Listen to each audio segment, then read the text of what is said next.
I guess when I went to the main house, I kind of saw, I guess, exactly what I needed to like convince me to continue to want to play League professionally. Pretty much like just seeing everyone's lifestyles at the gaming house, and it was just like these guys just work so hard, and then they just have like their own lifestyles, and I just really like that about that. And I guess for me, I also wanted that, you know, like living with your parents, there's always like restrictions you have and stuff, but out here it's like a whole new life essentially.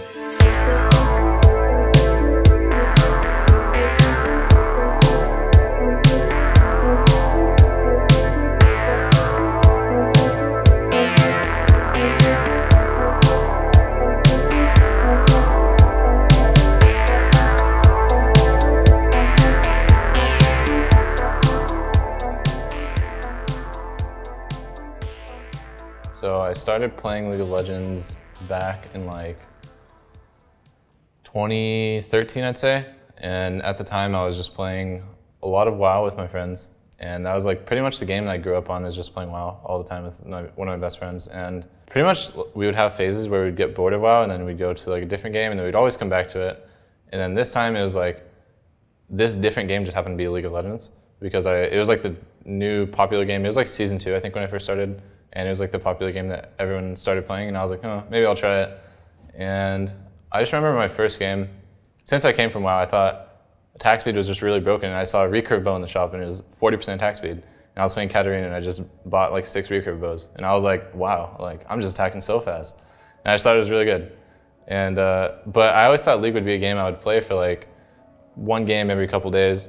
But eventually I started playing, you know, 2 games every day, and then 3 games every day. Eventually I just kind of completely phased out WoW and just played League all the time.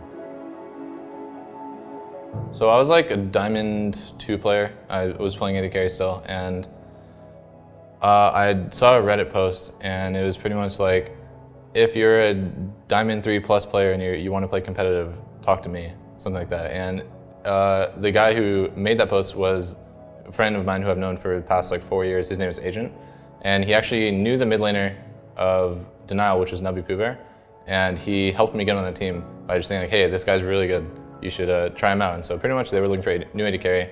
I tried out, and I just like instantly made the team. And then that was like my first real life experience with esports, where I got to, they had already qualified for the NACS playoffs in like 2014, maybe 2015 early. And then yeah, that was my first time ever flying to play video games somewhere, and I had to convince my parents. I remember I was like, Mom, like I was so nervous to ask my mom about this, because it was like skipping like 3 days of school, and I was like, please let me do this, like it's a really, really rare opportunity, and I don't want to let down my team if I can't go and all this stuff. So the same guy who helped me get on Denial, Agent, he was doing like tryouts to help C9 find players in solo queue. It was like this huge thing on Reddit, like, oh, C9's having open tryouts for the challenger team. Pretty much what happened is they did all the tryouts, and then all the supports from solo queue just weren't good. And I was just like, all right, let me play support, I want to try this. And I ended up actually being pretty good. And then I was like, okay, I'll just play support for this team, this is cool. I think my time on Continental Tempest kind of came to an end when I wasn't really happy playing support, and it just felt really weird to me, and I was just like, damn, I have to learn so much like so quickly, or I could just play AD carry, what I was already good at and what I climbed with and stuff. Like I remember playing support in solo queue, and I went from like 700 LP challenger to like 200 and out in like a matter of weeks, and I was just like, yeah, maybe this isn't for me. I just don't really understand like exactly how I'm supposed to win with this role. I felt like my laning was good, but besides that, I was like, you know, whatever. So I knew the manager of CLG Black at the time, and she knew about my situation and pretty much offered to like help me out, and was like, hey, if you want to play AD carry for CLG Black, I can help you with that. And that's what ended up happening, and I played with CLG Black for about 11 months. And to me, it's just, CLG Black was a team where I felt like we would scrim and we'd have really good results in scrims, and I was just like damn, my team is so good, even though we were in Challenger Series. And it was like, we'd played in NACS, and I think we were just dead last. I think we were actually the last place team. And I was just like, damn, this feels pretty bad. And at that point, I didn't really understand maybe like what was needed of me to win competitive, because I felt like I was just really good individually, like mechanically and all that stuff, but I mean, it's a team game, so you're not going to win like that. And I didn't really know much about the, like, I guess, the whole map plan and stuff until I really joined CLG.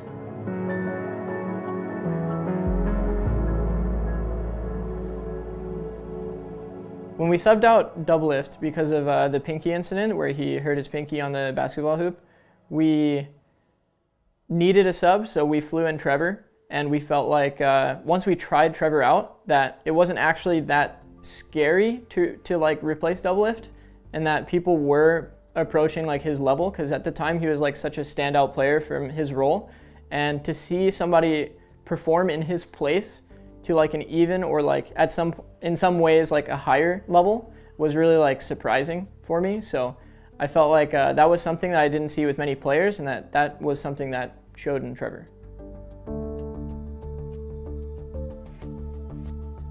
I think the most standout person to me for like the 2 weeks that I stayed at the CLG house was definitely Darshan.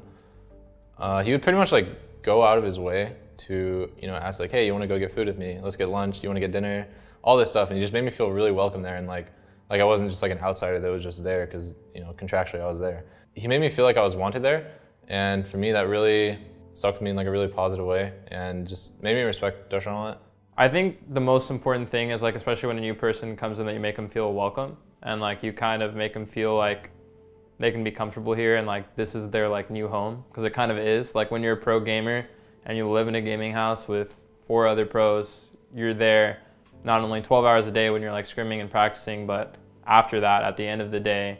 And it's kind of like not only like your workplace, but your house. So if you don't really feel like welcome, or like you feel like you know anyone there, it could be like a pretty bad experience. So I definitely wanted Trevor to feel like CLG was a home for him and somewhere where he could belong. So after the 2015 summer at Madison Square Garden where they won, and like the Worlds run that they had, Double decided to not re-sign with CLG, and pretty much I was given an opportunity to play on the main team.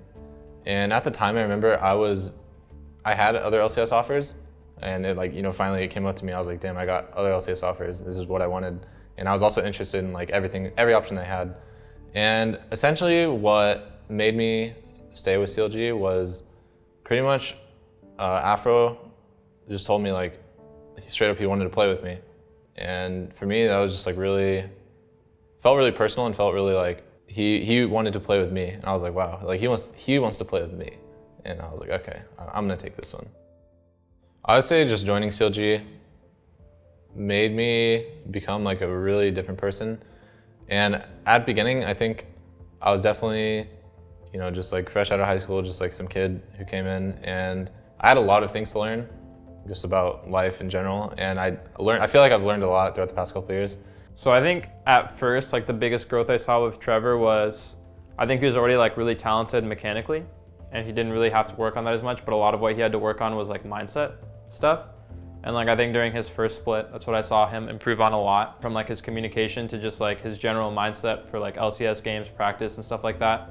I think it's just gotten immensely better since like when he first started. On a day-by-day basis, I work with Trevor a lot. So me and him get a lot of like one-on-one time to talk about like how he can improve like from the set, what he needs to change so that we can make sure that we win like moving forward. He always receives it really well. So I always feel like I can make, you know, like on-the-fly adjustments with Trevor without any like bad feelings or like anything like that from the feedback that I do give him. He's definitely, as time's gone on, gotten more invested in putting more time in the league, which is good, because I think usually what you see with a lot of pros is like when they first start, that's when they put in a lot of effort, but like maybe as the team's not doing as well or as things aren't going as well, they kind of like drop off in effort level. But I feel like as his career has gone longer, and even though we've already won 2 championships, like I'd say he's a lot more motivated than he was then. So I guess when I first like started playing League, I never really expected, and I didn't even know about the pro scene to begin with. And that's just kind of something that came to me as I started like climbing higher elo. As far as like my progress in the competitive scene, I feel like any career I take, I feel like I'll have success in it. And for me, it's just like, I always feel like I'm gonna have success in what I do, but for League, I just didn't expect this much success. And like my first split, I won the split, and then we went to MSI. We had like the best international showing of any team, and I was just like wow, this is real. And for me, the exact word I would describe it with is just surreal, because even looking back, I'm just like, I don't even know how that happened, because I'm looking back and I'm just like, man, I wasn't even very good back then. And then like just so much stuff. And yeah, no, it definitely wasn't what I was expecting. I was expecting success, but I wasn't expecting it to be so much. Looking at Stixxay not have quite enough, but then at the end, the team comes together, they empower Stixxay, and he takes him home. That's why the team with the best AD carry doesn't just win, it's the team with the AD carry who can work best with his team.